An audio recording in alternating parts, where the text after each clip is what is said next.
On vous pose la question sur un nouveau printemps de Ballon d'Or. Est-ce que Loïc Tanzi, vous qui le suivez attentivement, presque quotidiennement, c'est quelque chose que vous estimez possible? On l'a vu marquer des buts déjà de folie. C'était le lob contre Lille, la demi-volée contre Toulouse. On l'a trouvé en Cannes aussi en Ligue des Champions. Vous y croyez, un nouveau printemps de Ballon d'Or? Je vous dis pas pour gagner le Ballon d'Or. Quand je dis un nouveau printemps de Ballon d'Or, c'est à ce niveau-là. Même pour gagner le Ballon d'Or, hein, ça va pourquoi pas jouer maintenant. On l'a vu l'année dernière, et c'est là où il a commencé à être performant. Mais oui, j'y crois parce que c'est le type de joueur qui attendent les grands rendez-vous pour briller, qui se matrix toute la saison en disant voilà, je sais très bien que ma saison, il faut que je sois bon, mais il faut que je sois très bon à partir de mars quand la Ligue des Champions. Ça fait beaucoup d'attaquants du PSG dans ce cas-là alors. Oui, mais lui, il est différent. Il a déjà gagné le Ballon d'Or. Il est considéré comme un crack depuis qu'il a 16 ans. C'est un joueur différent. Ousmane Dembélé, il est bon du pied gauche, du pied droit. Il peut jouer à tous les postes offensifs sans problème. C'est devenu un leader de ce PSG, même dans le pressing. Donc un leader quand il n'a pas le ballon, ce qui est très rare pour un joueur de sa trempe quand même. Donc moi, je pense qu'il n'y aura pas aucun souci. Je pense qu'on reverra et qu'on a déjà revu une partie d'un Ousmane Dembélé aussi fort que l'année dernière et qui va permettre au PSG d'aller en demi-finale, voire plus loin encore cette année. Au printemps, Ousmane Dembélé, la saison dernière, avait fait une campagne de Ligue des Champions exceptionnelle à partir des quarts de finale aller. Finalement, moins buteur que sur la première partie de saison en Ligue des Champions, en barrage, en huitième de finale, mais à partir des quarts, il avait fait beaucoup de sacrifices finalement. Il avait seulement marqué un but, souvenez-vous, 4 passes décisives, mais sa note moyenne a été à 6,75. C'est pas ça que je voulais vous montrer, mais c'est pas grave. Alors, c'est bien aussi, est-ce qu'on peut anticiper? Voilà, c'est ça que je voulais vous montrer. Donc voilà. Ils sont dans le turfu, mon gars, en régie. Voilà. Peut-être qu'ils voulaient anticiper ce que je voulais vous montrer après, je ne sais pas les copains, mais en tout cas, si on veut comparer, est-ce qu'on est sur la même dynamique lancée la saison passée que cette saison entre janvier et avril? Il joue quand même moins que la saison dernière, donc peut-être que cela peut jouer sur ces statistiques. Mais voilà, en tout cas, la saison dernière, il avait été exceptionnel, et notamment pour jouer pour les autres. Et c'était son coéquipier Vitinha aujourd'hui en conférence de presse. On lui a posé 2 questions sur Ousmane Dembélé au Portugais. Une première question autour du leadership du Ballon d'Or, et Vitinha s'est montré très, très élogieux quand il s'agissait de parler d'Ousmane Dembélé. Quand tu as un gars qui fait ce qu'il fait dans le terrain, et ce qu'il apporte, ce qu'il fait contagier le coéquipier, c'est une forme d'être leader, d'une forme naturelle. Donc oui, je dirais que même après le Ballon d'Or qu'il a eu, c'est vrai qu'il a ce statut de leader, mais c'est une chose naturelle. Oui, ce qu'il fait, c'est contagieux pour ses coéquipiers, des mots forts de Vitinha. Une deuxième question posée cette fois-ci par Giovanni Castaldi. C'était autour du coup de gueule d'Ousmane Dembélé poussé après la défaite du Paris Saint-Germain face à Rennes. C'était quoi? C'était en février dernier, ça avait marqué les esprits. Pour résumer, Ousmane Dembélé avait déclaré qu'il fallait que l'équipe joue ensemble s'ils voulaient remporter tous les titres qu'ils espéraient. C'est une réaction à chaud pour Vitinha qui n'a pas eu de conséquences sur le groupe. Je me rappelle bien de ça. Ce que je peux te dire, c'est qu'on a même parlé de ça. On est tranquille, on connaît bien notre collègue coéquipier. Donc, je sais bien qu'il était un peu chaud à la fin du match. Il a parlé, c'est normal. Même s'il avait un peu de raison ce qu'il a dit.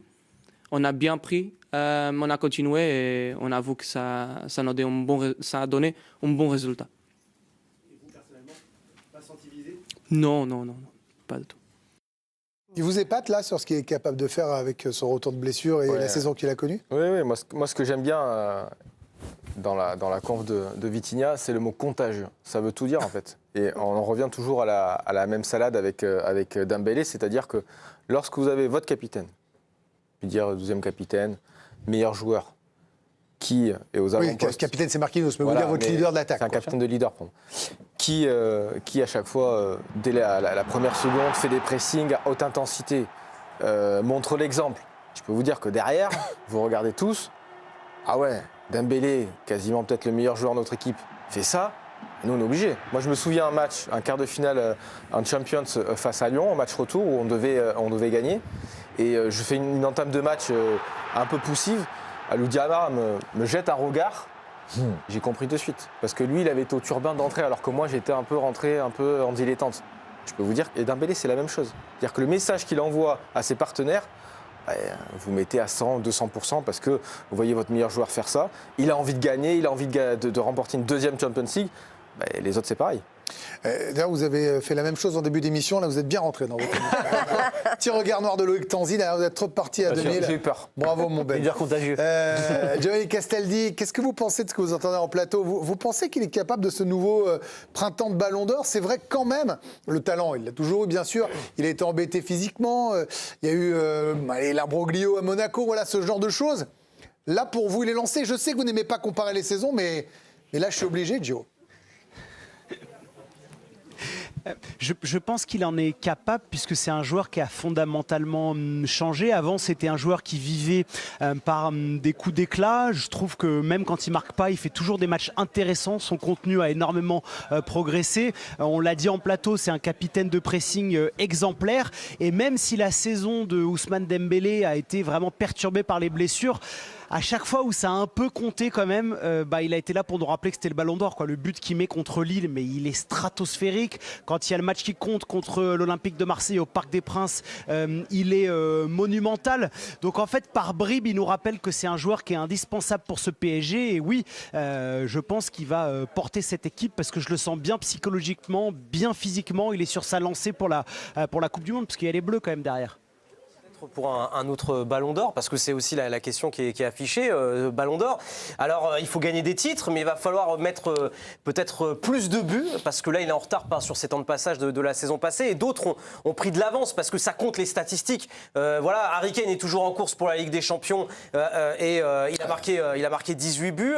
Rafinha est également dans le coup, tout comme Vinicius. Même Yamal a marqué plus de buts sur l'année civile que Ousmane Dembélé. Donc même dans cette course à peut-être être le meilleur buteur sur l'année civile, eh bien, va compter. Il va falloir marquer plus de buts pour tenter de rattraper du monde qui est devant lui. Je vais voir ma défenseur et mon gardien. Là. Quand vous avez un attaquant comme ça, non mais vous allez comprendre, parce qu'on a parlé de ces buts extraordinaires. Ils ont fait le tour du monde. Il est Ballon d'Or. Donc, évidemment, dès qu'il met un super but, ça finit pas chez Pinot. Ça fait le tour du monde. Vous voyez ce que je veux dire ? Et vous, Jérôme, vous étiez gardien. Quand un gars est capable de mettre le lob qu'il a mis contre Lille, ou la demi-volée qu'il met contre Toulouse avec le relâchement total, pleine ligne. Comment vous abordez une rencontre comme celle de demain ? Est-ce que vous vous dites faut que je sois attentif dès qu'il a le ballon dans les pieds ou même un demi-ballon dans les pieds ? Bah oui. Parce que c'est intéressant aussi côté partenaire. Bah dites-moi des deux côtés. Parce que partenaire, il peut mettre des beaux buts, mais si en plus il est exemplaire, comme l'ont dit les copains, ça force un respect incroyable et c'est une locomotive fantastique. Quand tu es gardien, de toute façon, même avant qu'il vienne sous Ousmane Dembélé là, je m'étais toujours dit, mais lui, c'est pas ce qu'il va faire. Donc comment tu il sait un peu plus maintenant. Oui, à l'époque. Ouais, à l'époque. Il est devenu un autre joueur. Ouais. Et d'ailleurs, je trouve qu'il est un Ballon d'Or par l'exemple. Il n'est pas vraiment un Ballon d'Or par ses buts, parce que les buts, là, c'est après, finalement, les buts qu'on analyse là. Mais les stats que tu montres, Raph, tout à l'heure, c'est un Ballon d'Or d'exemple, d'exemplarité.